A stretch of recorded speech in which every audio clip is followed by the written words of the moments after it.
And it's a big setback for RJD supremo Lalu Prasad Yadav and his family. Just a month ahead of the Bihar elections, the Rouse Avenue Court has now framed charges against former Railway Minister Lalu Prasad Yadav, former Bihar Chief Minister Rabri Devi, and RJD leader Tejashwi Yadav and others.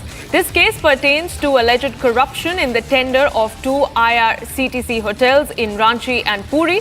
The court has framed charges under different sections. However, all the accused are charged with criminal conspiracy.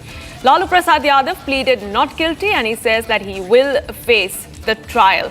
That is the big breaking news that we are getting in at this hour, just a month ahead of the Bihar Assembly elections. A Delhi court has now framed various criminal charges against the RJD chief Lalu Prasad Yadav, his wife Rabri Devi, and his son Tejashwi Yadav and several others in the IRCTC scam case. And let's go across to my colleague Prakash Singh joining me on the broadcast with more information. Prakash, give us more information on what the court has exactly said.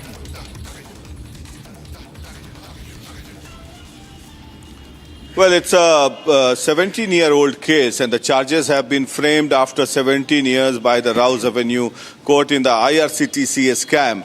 This case was opened during the UPA 1 government when Lalu Yadav was the railway minister, and there were allegations that tenders were manipulated for allotting a plot of land for hotels for a certain group in Ranchi and Puri. Can you fix the echo, please, PCR?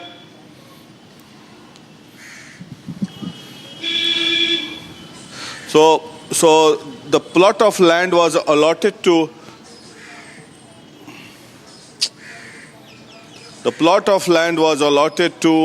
a certain group of hotels. Plot of land was allotted to a certain group of hotels, and the court has observed that it was done at the behest of Lalu Yadav, and thereafter a certain plot of land was also given as a benami transaction to Lalu Yadav and his family members in Patna, in which Lalu Yadav was constructing the biggest mall in Patna. Now, thereafter, the case was lodged, and when the ED and the CBI conducted raids at Lalu Yadav premises in 2017, then a checkbook was found in which Tejashwi Yadav had signed on the document. What happened after 2009, when Lalu Yadav relinquished the post of railway minister, the certain plot of land which was given in lieu of the tenders were transferred as benami transactions in shell companies in which Tejashwi Yadav was the director.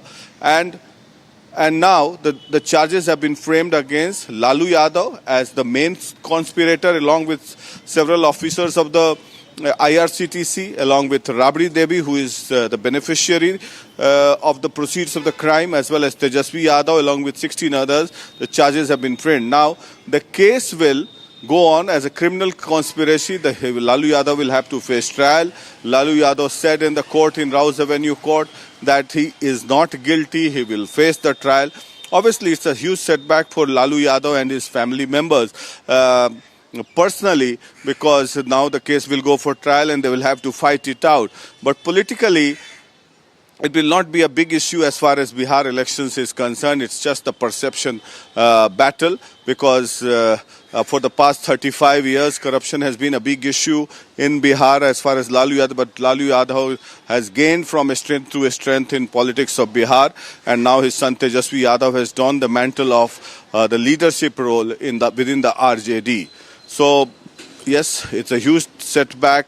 Personally, politically, it's not going to affect much more. Yes, BJP will have an issue in elections to raise on corruption for sure. Back to you. Yeah. Prakash, you mentioned the political implications of this legal setback for the RJD Supremo. In fact, that was going to be my next question. How do you see the BJP, capitalizing on this issue and making a part of their campaign ahead of the first phase of elections? Well, BJP will definitely use this issue as a election plank for sure. But there are corruption cases against several Bihar BJP ministers, which has been raised by Prashant Kishore, including Deputy CM Samrat Chaudhary as well. So those issues will also be raised. And yes, Lalu Yadav, everybody knows that he's been involved in the fodder scam as well as IRCTC scam. There is one more scam, land for job scam, in which gifts were taken in the form of land. So politically it will not have much implication, because I will give you an example of how 2G scam was one of the biggest scam in the country, and A. Raja and Kanimoi were charge-sheeted in that case as well, but they were acquitted in that case. So that's how the court also functions in our democratic setup. Back to you.